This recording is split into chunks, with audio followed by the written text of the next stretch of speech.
ಎಲ್ಲರಿಗೂ ನಮಸ್ಕಾರ.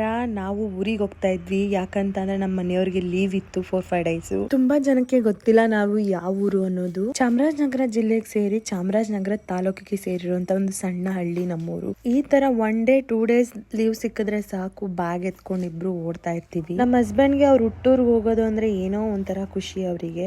ಊಬರ್ ಅಲ್ಲಿ ಒಂದು ಆಟೋ ಬುಕ್ ಮಾಡಿದ್ವಿ. ಆ ಆಟೋ ಕ್ಯಾನ್ಸಲ್ ಆಗೋಯ್ತು.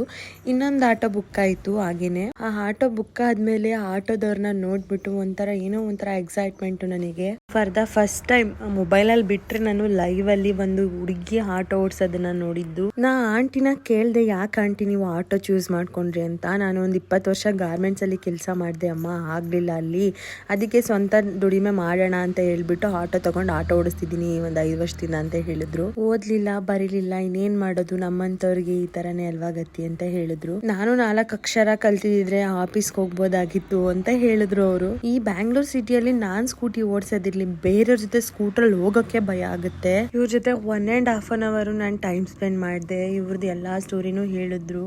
ಏನೋ ಒಂಥರ ಖುಷಿ ಆಯ್ತು ಅವ್ರ ಜೊತೆ ನಾನು ಟ್ರಾವೆಲ್ ಮಾಡಿದ್ದು. ಫೈನಲಿ ನನ್ಗೆ ಇವ್ರನ್ನ ನೋಡ್ಬಿಟ್ಟು ಅನ್ಸಿದ್ದು ಗಟ್ಟಿಗಿತ್ತಿ ಧೈರ್ಯಗಿತ್ತಿ ಅಂತ. ಬೆಂಗಳೂರಲ್ಲಂತೂ ಸ್ಯಾಟಲೈಟ್ ಬಸ್ ಸ್ಟ್ಯಾಂಡ್ ಅಂತೂ ಫಿಲ್ ಆಗ್ಬಿಟ್ಟಿತ್ತು. ಎಲ್ಲೆಲ್ಲೂ ಜನ ಫುಲ್ ರಶ್, ಫುಲ್ ಕ್ರೌಡು. ಆಗೋ ಈಗೋ ಮಾಡಿ ನಮ್ಮ ಮನೆಯವರು ಒಂದ್ ಬಸ್ ಹತ್ತಿ ಅದ್ರ ಸೀಟ್ ಹಿಡ್ದೇ ಬಿಟ್ರು. ನಮ್ ದುರಾದೃಷ್ಟ ಅನ್ಸುತ್ತೆ, ಹಿಡ್ದಿರೋ ಸೀಟಲ್ಲಿ ಕಿಟಕಿಗಾಣೆ ಮಳೆ ನೀರ್ ಬರ್ತಾ ಇತ್ತು. ಆಗೋ ಈಗೋ ಮಾಡಿ ಮೈಸೂರು ರೀಚ್ ಆದ್ವಿ. ಮೈಸೂರು ಬಸ್ ಸ್ಟ್ಯಾಂಡ್ ಪಕ್ಕದಲ್ಲೇ ಒಂದು ಹೋಟೆಲ್ ಇತ್ತು.